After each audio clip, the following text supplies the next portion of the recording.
নমস্কার, আপনারা দেখছেন মহিষাগ্নি টিভি বাংলা। বিশেষ খবর এই মুহূর্তে।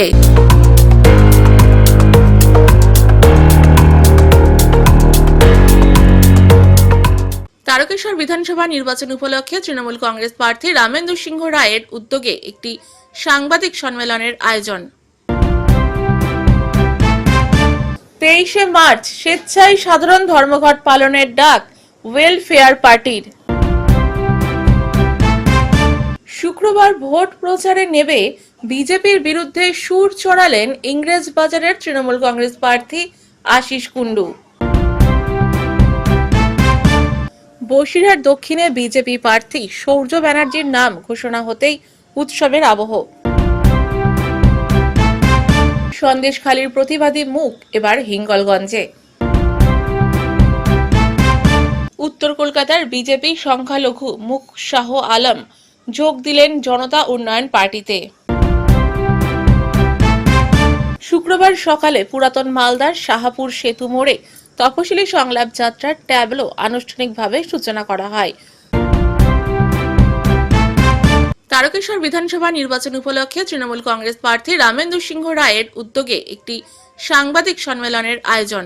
তারকেশ্বর বিধানসভা নির্বাচন উপলক্ষে তৃণমূল কংগ্রেস প্রার্থী রামেন্দু সিংহ রায় একটি সাংবাদিক সম্মেলনের আয়োজন করেন। সাংবাদিক সম্মেলনে তিনি আত্মবিশ্বাসী যে মা মাটি মানুষ আদর্শে বিশ্বাসী তৃণমূল কংগ্রেস এবার আরও ভালো ফল করবে। তিনি দাবি করেন যে জনগণের পূর্ণ সমর্থন দলের সঙ্গে রয়েছে এবং আসন্ন নির্বাচনে তৃণমূল কংগ্রেস একটি বিরাট বিজয় অর্জন করবে। তিনি দলীয় কর্মীদের একসঙ্গে কাজ করার এবং সরকারের সাফল্য প্রতিটি ঘরে ঘরে পৌঁছে দেওয়ার জন্য আবেদন জানান। খুশি নিশ্চিতভাবে বিগত 5 বছর তারকেশ্বরের প্রতিটি মানুষের ঘরের ছেলে হয়ে উঠেছিলাম, তাদের সুখ দুঃখের সাথী হয়েই কাজ করেছি।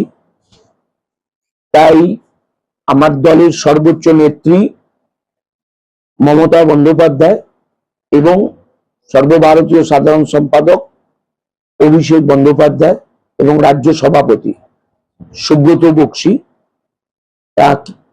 তারা আমাকে আবার পুনরায় প্রার্থী করেছেন। আমি প্রথমেই তাদেরকে, বিশেষ করে আমার দিদি বাংলার মা আমার নেত্রী মমতা বন্দ্যোপাধ্যায়কে প্রণাম জানাই, বক্সিদাকে প্রণাম জানাই, অভিষেক বন্দ্যোপাধ্যায়কে আমার অনেক অনেক শুভেচ্ছা অভিনন্দন জানাই। প্রতিটি রাজনৈতিক দলের হয়ে কেউ যদি প্রার্থী হয়, লড়াইয়ের ময়দানে তো সবাই থাকে, কিন্তু কথা হচ্ছে সাংবাদিক বলেই যে তার আর একটা বাড়তি সুবিধা, এটা আমি মনে করি না। কারণ রাজনীতির জগতে কথাটাও এখনো জানেনি, নারদের কাজ করতে, ঝগড়া লাগাতে, কিন্তু রাজনীতির কথা এখনো শেখেননি। রাজনীতি করতে গেলে মানব সেবায় আসতে হয়। ওনার এই লাইফে একটা উদাহরণ তুলে ধরে দেখান যে উনি মানব সেবায় নিজেকে একদিন বা কয়েক ঘন্টা নিযুক্ত করেছেন, একটা নিদর্শন দেখাতে পারবেন না। সেই জায়গায় আমরা দীর্ঘদিন রাজনীতি করছি, প্রতিটা দিনের একটা সময় মানব সেবায় আমরা নিজেদেরকে নিয়োজিত করি। ভারতবর্ষের প্রতিটি মানুষের ধিক্কারের জায়গায় চলে গেছে। পশ্চিমবাংলার মানুষের কাছে এই বিজেপি দল একটা ঘৃণ্য, চক্রান্তকারী, জনবিরোধী, অসহিষ্ণু দলে পরিণত হয়েছে। বিশেষ করে এসআইআর করে পশ্চিম বাংলার যে মানুষকে বাদ দিয়ে এই ভোট করাতে চাইছে, তা বাংলার 9 থেকে 90 সব মানুষ বুঝে গেছে। প্রবীণ নবীনের লড়াই বলে কিছু নয়। এখানে মমতা বন্দ্যোপাধ্যায় দীর্ঘ 15 বছরে যে উন্নয়ন বাংলার প্রতিটি স্তরে স্তরে করেছেন, সেই উন্নয়নকে সামনে রেখে ভোট হবে। আর বিগত 5 বছর এই তারকেশ্বরের মানুষের সুখ দুঃখের সাথী হয়ে এই তারকেশ্বরের যে উন্নয়ন করেছি তার উপরে ভোট হবে। আর ভোট হবে বিজেপির জনবিরোধী, বিজেপির এই এসআইআর এর মধ্য দিয়ে বাংলার 1 কোটি মানুষকে ভোটাধিকার কেড়ে নিয়ে তাদের বাইরে রেখে ভোট করানোর চক্রান্তের বিরুদ্ধে ভোট হবে। বাংলার মনীষীদের অপমান করার বিরুদ্ধে মানুষ ভোট দেবে।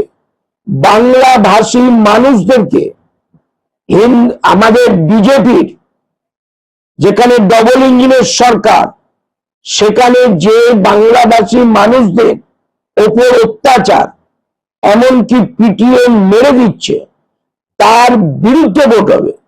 100 দিনের কাজ যা আইন স্বীকৃত, ইচ্ছা করে কেন্দ্রীয় সরকার মানে বিজেপি বন্ধ করে রেখেছে, তার বিরুদ্ধে ভোট হবে। আবাস যোজনার টাকা কেন্দ্র অর্ধেক দেয়। 2017-18 বর্ষের পর এ পর্যন্ত পশ্চিমবাংলার গরিব মানুষদেরকে এই আবাস যোজনার একটা টাকাও দেয়নি। এর বিরুদ্ধে মানুষ ভোট দেবে। যে মানুষটা ভোট দিতে পারবে না, তার ভোটাধিকার ফিরিয়ে দিতে পারবে? দিয়ে ভোটটা করার যদি হিম্মত থাকে, এর বিরুদ্ধে আজকে বাংলার মানুষ জোট বেঁধেছে। 23শে মার্চ স্বেচ্ছায় সাধারণ ধর্মঘট পালনের ডাক ওয়েলফেয়ার পার্টির। পবিত্র ঈদের খুশির সাথে 23শে মার্চ স্বেচ্ছায় সাধারণ ধর্মঘট পালনের মাধ্যমে বাংলা বাঁচানোর আহ্বান ওয়েলফেয়ার পার্টির। আসুন শুনে নি পার্টির রাজ্য সভাপতি সারবার হোসেনের মুখ থেকে কিছু কথা। আগামীকাল বিশাল খুশির দিন, আনন্দের দিন। আগামীকাল ঈদ উল ফিতরের দিন। সেই ঈদ উল ফিতরের আন্তরিক মোবারকবাদ এবং অভিনন্দন জানাচ্ছি। পাশাপাশি আগামী 23শে মার্চ সারা বাংলা জুড়ে স্বেচ্ছায় সাধারণ ধর্মঘটের আহ্বান করা হয়েছে। কিছু রাজনৈতিক, অরাজনৈতিক, সামাজিক, শ্রমিক এবং ট্রেড ইউনিয়ন সংগঠন, ছাত্র সংগঠনগুলোর পক্ষ থেকে স্বেচ্ছায় সাধারণ ধর্মঘটের আহ্বান করা হয়েছে। বর্তমান কেন্দ্রীয় সরকার এবং নির্বাচন কমিশন পরিকল্পিতভাবে বাংলার প্রায় 60 লক্ষ মানুষকে, শুধু 60 লক্ষ মানুষ নয় বরং 60 লক্ষ পরিবারকে গভীর অন্ধকারের দিকে ঠেলে দিচ্ছে। তাদের ভোটাধিকার কেড়ে নেওয়ার চেষ্টা করা হচ্ছে, ভোটাধিকার হরণ করার চেষ্টা করা হচ্ছে। এরই প্রতিবাদে এবং বাংলাকে সুস্থ রাখতে, বাংলাকে শান্তিতে রাখতে এবং বাংলার প্রত্যেকটা বৈধ ভোটারের ভোটাধিকার সুনিশ্চিতকরণের জন্য আগামী 23শে মার্চ সকাল 6টা থেকে সন্ধ্যা 6টা পর্যন্ত স্বেচ্ছায় সাধারণ ধর্মঘটের আহ্বান করা হয়েছে। আমরা ওয়েলফেয়ার পার্টি অফ ইন্ডিয়ার পক্ষ থেকে আপনাদের কাছে আমরা আন্তরিকভাবে অনুরোধ করব যে আমরা ওয়েলফেয়ার পার্টি অফ ইন্ডিয়া এই ধর্মঘটকে আমরা সমর্থন করেছি, আপনারাও সমর্থন করুন এবং আগামী 23 তারিখ বাংলা জুড়ে এই স্বেচ্ছায় সাধারণ ধর্মঘট সফলভাবে পালন করুন।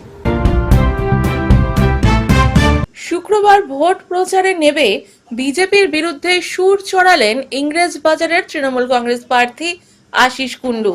এসআইআর নামক চক্রান্ত করে বিহারের মতো বাঁকা পথে বাংলা দখল করতে চাইছে বিজেপি।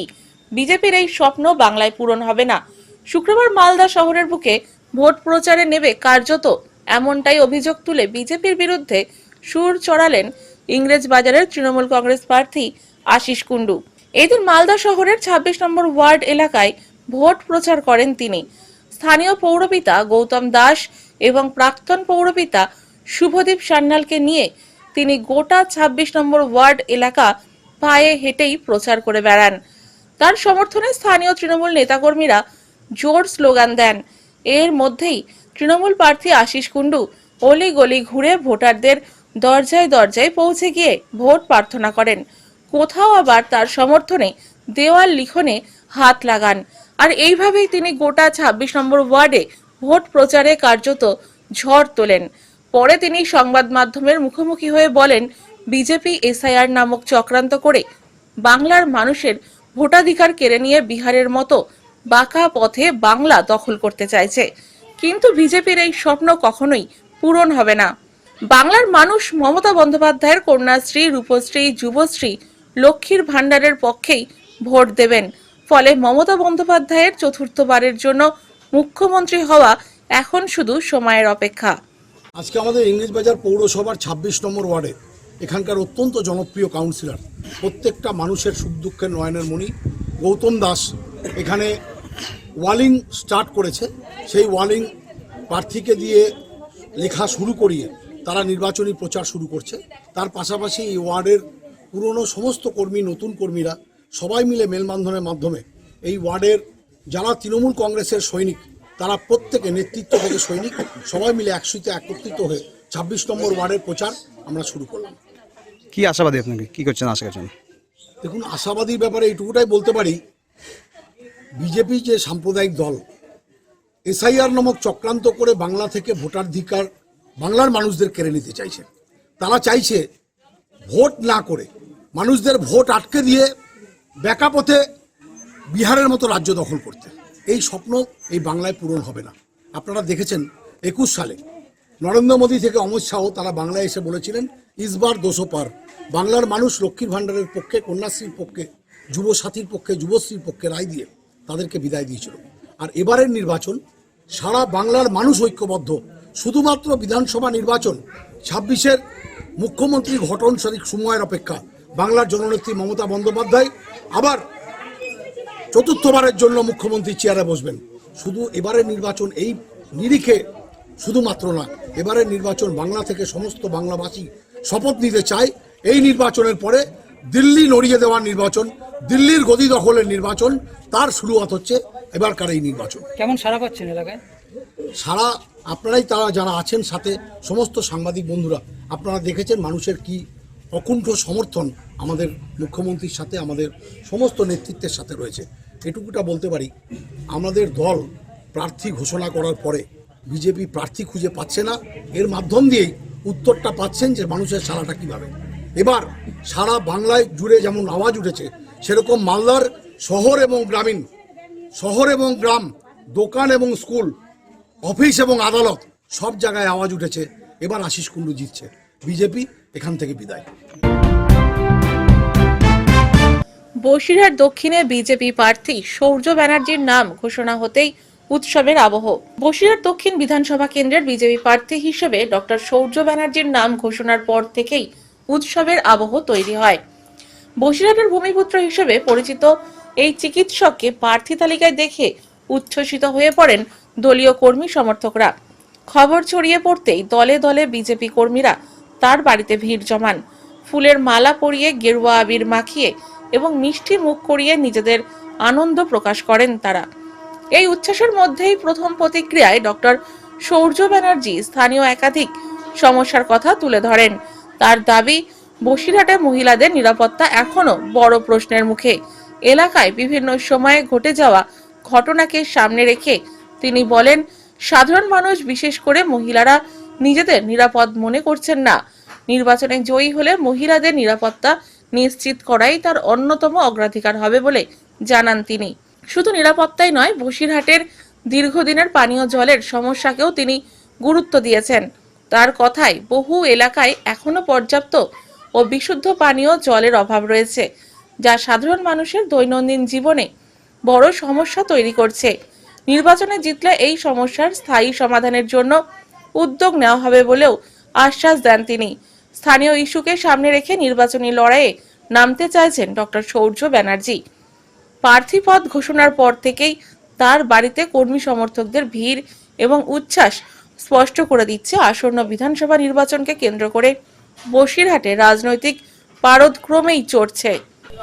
প্রথমে আমি আমাদের ভারতের প্রধানমন্ত্রী নরেন্দ্র দামোদর দাস মোদী, অমিত শাহ, আমাদের বিজেপির পশ্চিমবঙ্গের সভাপতি মাননীয় শ্রমিক ভট্টাচার্য এবং একই সঙ্গে বিরোধী দলনেতা শুভেন্দু অধিকারী, আমাদের মন্ত্রী সুকান্ত মজুমদারকে আমি প্রথমেই ধন্যবাদ দিতে চাই যে আমাকে এখানে মনোনীত করার জন্য।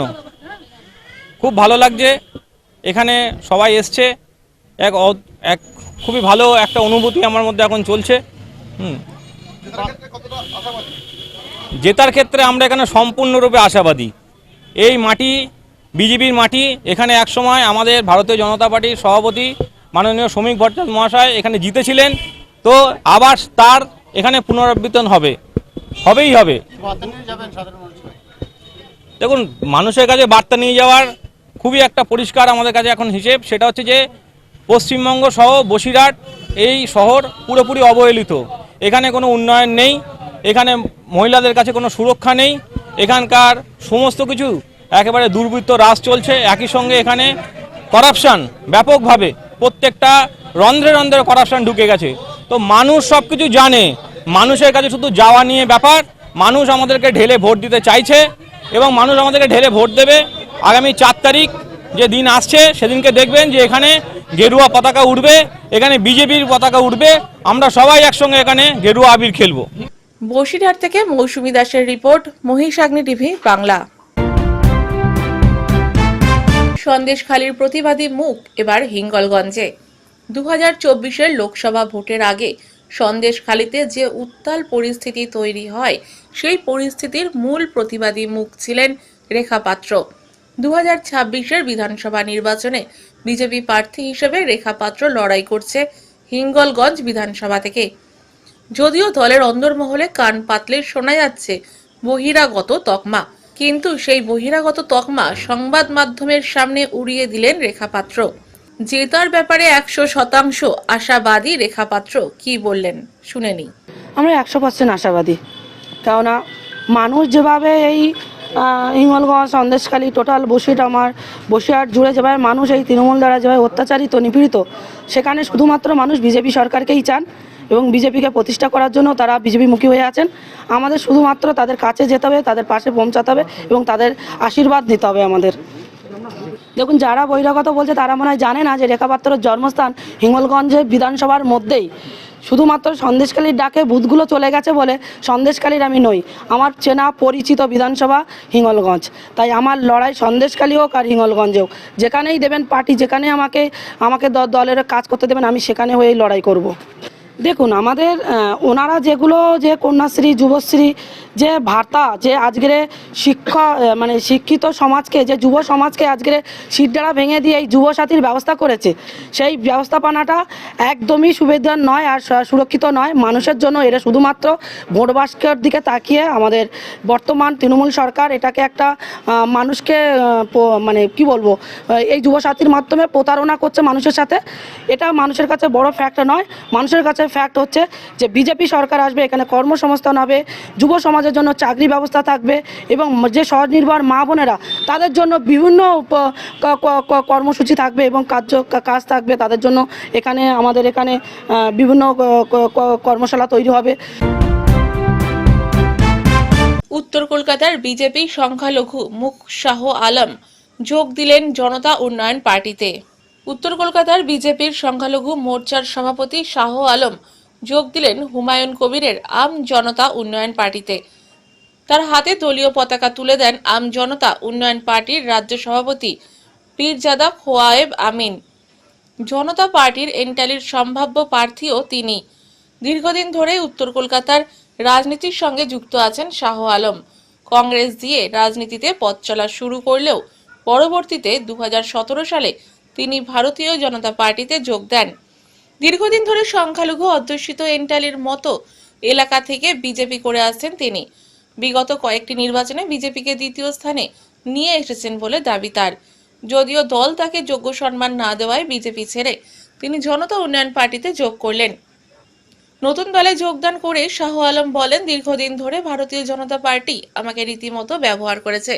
আমি দলের জন্য অনেক কাজ করেছি, দলকে একটা স্থিতিশীল অবস্থায় নিয়ে এসেছিলাম। কিন্তু বিজেপি নেতৃত্ব আমাকে সেই সম্মান দেয়নি, তাই আমি বাধ্য হয়ে দল ছাড়লাম। বিষয়টি নিয়ে জেইউপির রাজ্য সভাপতি খোয়াব আমিন বলেন, মুসলিম সম্প্রদায়ের একাংশের মানুষকে বিজেপি, তৃণমূলের মতো রাজনৈতিক দলগুলি শোকেসে পরিণত করেছে। তাদেরকে দিয়ে ফায়দা তুলে নিয়ে ছুঁড়ে ফেলে দেওয়াই রেওয়াজ হয়ে দাঁড়িয়েছে রাজনীতিতে। জনতা উন্নয়ন পার্টি সেই সংস্কৃতিতে বিশ্বাসী নয়। সকলকে সমমর্যাদা ও গুরুত্ব দিয়ে দলকে এগিয়ে নিয়ে যাওয়াই আমাদের মূল লক্ষ্য। তারা এই বাংলার কিছু মানুষকে ভুল বুঝিয়ে এবং বিজেপির মতো দল সংখ্যালঘুদের কিছু মানুষকে ভুল বুঝিয়ে সেখানে তাদেরকে বিভিন্ন আশা দেখিয়ে মিথ্যা প্রতিশ্রুতি ঢেলে দিয়ে তাদেরকে দলে টেনে নিয়ে যাওয়ার প্রচেষ্টা করছিল এবং এখনও সেটা করে যাচ্ছে, যেটা তৃণমূলের সঙ্গে বিজেপির কোনো পার্থক্য নেই। তো আমরা হয়তো ভেবেছিলাম যে সেই জায়গায় দাঁড়িয়ে সংখ্যালঘু যা 2-5 জন যারা দেশদ্রোহী না, যারা রাষ্ট্রবাদী, এমন করে রাষ্ট্রের পক্ষে যে মুসলিম, তারা বলেছিল হ্যাঁ আমরা বিজেপির এই কথাটা যে রাষ্ট্রের পক্ষে যে সমস্ত মুসলিম রাষ্ট্রবাদী রাষ্ট্রবিরোধী মুসলিমদেরকে আমরা সহ্য করি না। আজকে আমাদের মধ্যে যিনি বসে আছেন ওনাকে কম বেশি সবাই চেনে, শাহ আলম সাহেব, যিনি বিজেপির বিভিন্ন দায়িত্ব সামলিয়েছেন। তিনি পরিষ্কার আজকে বললেন যে বাংলায় তৃণমূল এবং দেশে বিজেপি আমাদের জন্য ভয়ঙ্কর, এবং শুধু সংখ্যালঘু না, হিন্দুদের জন্যও বিজেপি ভয়ঙ্কর এবং দেশের জন্য ভয়ঙ্কর এবং বাংলার জন্যই তৃণমূল ভয়ঙ্কর। এই জন্যে তিনি তানার জীবনের বাকি দিনটা আমাদের সঙ্গে এসসি এসটি আদিবাসী মতুয়া পিছিয়ে পড়া জাতি সংখ্যালঘুদের জন্য কাজ করার জন্য আমাদের সঙ্গে তিনি এসছেন এবং আম জনতা উন্নয়ন পার্টি হাত ধরে তিনি পশ্চিমবাংলায় আগামী দিন তার যে রণকৌশল, তার যে কার্যক্রম তিনি এগিয়ে নিয়ে যাবে আমরা আশা করি। এবং আজকে আমাদের এই দলে তাকে আমরা স্বাগত জানিয়েছি। আমরা চাই আগামী দিন আরও যারা আছেন বিজেপিতে এই ধরনের বা তৃণমূলে যারা এখনও ভুগছেন, কংগ্রেসের যারা যন্ত্রণায় আছেন, সিপিএমের যারা যন্ত্রণায় আছেন, একমাত্র বাংলায় নতুন করে তৃতীয় শক্তি আম জনতা উন্নয়ন পার্টি এবং আমাদের এই পার্টির হুমায়ুন কবির সাহেব, তানার হাত ধরে আজকে বাংলায় লক্ষ লক্ষ মানুষ তারা আশা দেখছে যে কাটমানি থেকে আমরা বাঁচতে গেলে এখানে আসতে হবে, অত্যাচার থেকে বাঁচতে গেলে আসতে হবে, আমরা সম্প্রীতি বজায় রাখতে এখানে আসতে হবে। যে কারণে আজকে এরকম বহু মানুষ, আজকে তো এটা নয়, আমরা বিভিন্ন দিন জয়েন করাচ্ছি এবং আগামী দিন আমরা আরও বড় বড় জয়েনিং আপনাদের সামনে নিয়ে আসবো। আজকে ওনাকে আমরা স্পেশালি জয়েন করেছি যেহেতু উনি খুব একটা দায়িত্ব নিয়ে চলতেন বিজেপিতে, সেখান থেকে উনি আমাদের কাছে এসছেন এবং তিনি কিভাবে কাজ করবেন তার কাছে আপনারা জানতে পারেন। ক্ষমতা তো আমরা একটা ব্যালেন্স পিলার আছি। আম জনতা পার্টি ব্যালেন্স পিলার হবে, যাকে সাপোর্ট করবে তাই ক্ষমতা হবে। কিন্তু আমরা বাজে লোককে, দুর্নীতির লোককে, চোরকে আমরা সাপোর্ট করবো না। আমরা যে লোক ভালো থাকবে, যার ক্ষমতা ভালো থাকবে, যার আম যাকে মানে সিলেকশন করেছে তাকে, এই চোর ধাপ্পাজ টপিবাজদেরকে আমরা রাখবো না, টপিবাজকে সাপোর্ট করবো। আর কোনো একটা ক্ষমতাতে কেউ একটা পার্টি দল আসবে না, দেখবে বহুমত কাউকে পাবে না, পুরো বহুমত পাবে না, সব জয়েন হয়ে কাজ করবে। এবার দেখবেন। কিন্তু আমাদের চাইছি আম জনতা ইউনিয়ন পার্টি, এরা চাইছে যে ভালোভাবে ভালো লোক যদি আসে, যাদের মুখ্যমন্ত্রী ভালো হয়, যে আমাদের পশ্চিমবাংলাটা ভালো উন্নতি হয়, পশ্চিমবাংলা সোনার বাংলা হয়, তাকে আমরা সাপোর্ট করবো। আমার নাম শাহ আলম আছে। বসিরহাট থেকে মৌসুমী দাসের রিপোর্ট, মহিষাগ্নি টিভি বাংলা। শুক্রবার সকালে পুরাতন মালদার শাহাপুর সেতু মোড়ে তপশিলি সংলাপ যাত্রার ট্যাবলো আনুষ্ঠানিকভাবে সূচনা করা হয়। তপশিলি সংলাপ যাত্রা ট্যাবলোর দলীয় পতাকা দেখিয়ে উদ্বোধন করেন মালদা বিধানসভার কেন্দ্রের তৃণমূল কংগ্রেসের প্রার্থী লিপিকা ঘোষ বর্মন। পাশাপাশি এদিন সেতু মোড় এলাকায় ব্যবসায়ীদের দোকানে গিয়ে ক্রেতা বিক্রেতাদের সাথে জনসংযোগের মাধ্যমে ভোট প্রার্থনা করেন। এই দিনের এই প্রচার কর্মসূচিতে প্রার্থীকে সহযোগিতা করে পুরাতন মালদা তৃণমূল ব্লক সভাপতি কমল ঘোষ সহ শাহাপুর অঞ্চলের বিভিন্ন পঞ্চায়েত সদস্য এবং তৃণমূল কর্মীরা। এই দিন এই তপশিলি সংলাপ যাত্রার সূচনা অনুষ্ঠানে তৃণমূলের প্রার্থী লিপিকা ঘোষ বর্মন জানান, এই ট্যাবলোটি মালদা বিধানসভা কেন্দ্রের অন্তর্গত 10টি অঞ্চল এবং একটি শহরে পরিক্রমা করবে। বিশেষ করে আদিবাসী অধ্যুষিত এলাকায় প্রচারে জোর দেওয়া হবে এবং এই ট্যাবলোর মাধ্যমে রাজ্য সরকারের বিভিন্ন জনমুখী প্রকল্প তুলে ধরা হবে, যেমন স্বাস্থ্য সাথী, যুব সাথী, লক্ষ্মীর ভাণ্ডার, জয় জোহার সহ মানবিক প্রকল্পের প্রচারের উদ্দেশ্যেই এই ট্যাবলোর সূচনা করা হলো। তপশিলি সংগ্রাম যাত্রা আমাদের বিভিন্ন তপশিলি ভাই বোনেরা যারা রয়েছে তাদের এলাকায় এলাকায় ঘুরবেন এবং মাননীয় মুখ্যমন্ত্রী যে 15 বছর যে উন্নয়ন করেছেন সেগুলো তুলে ধরবেন এবং ওনাদের যে সুবিধাগুলো রয়েছে, ওনাদের কি অভাব অভিযোগ রয়েছে সবগুলো শোনা হবে এবং সেটাকে নোট ডাউন করা হবে এবং আগামীতে সেটা ফলপ্রসূ করা হবে যে ওনাদের কি কি চাহিদা বা কী কিছু রয়েছে। এবং মূলত হচ্ছে মাননীয় মুখ্যমন্ত্রী 15 বছর যে উন্নয়ন করেছে স্বাস্থ্যসাথী থেকে কন্যাশ্রী, রূপশ্রী, যুবসাথী, যে জয় জোহার ভাতা থেকে পুরোহিত ভাতা, যে লক্ষ্মী ভাণ্ডার, প্রত্যেকটি প্রকল্পকে সুন্দরভাবে তুলে ধরবেন এবং আমাদের উন্নয়নের বার্তাকে যেন ধারাবাহিকতা বজায় থাকে তারই একটা কর্মসূচি। পুরো ব্লকে ঘুরবে অঞ্চলে, মানে 9টা অঞ্চলে, যেহেতু ইংলিশ বাজারে নরহাটটা পড়ছে সেখানেও যাবে, মানে এই মালদা বিধানসভা কেন্দ্রে 10টি অঞ্চলে এই গাড়িগুলো ঘুরবে। তপশিলি ভাই বোনেরা রয়েছে সেখানে বিশেষ করে জোর দেওয়া হবে। সারা সপ্তাহের খবরের জন্য সংগ্রহ করুন বাংলা সাপ্তাহিক মহিষাগ্নি পত্রিকা। ই-পেপার বা ওয়েবসাইটের জন্য লগ ইন করুন www.mohisagnipotrika.com। এছাড়াও ইউটিউব এবং ফেসবুক থেকে চ্যানেলটি দেখলে অবশ্যই সাবস্ক্রাইব করে সঙ্গে থাকুন।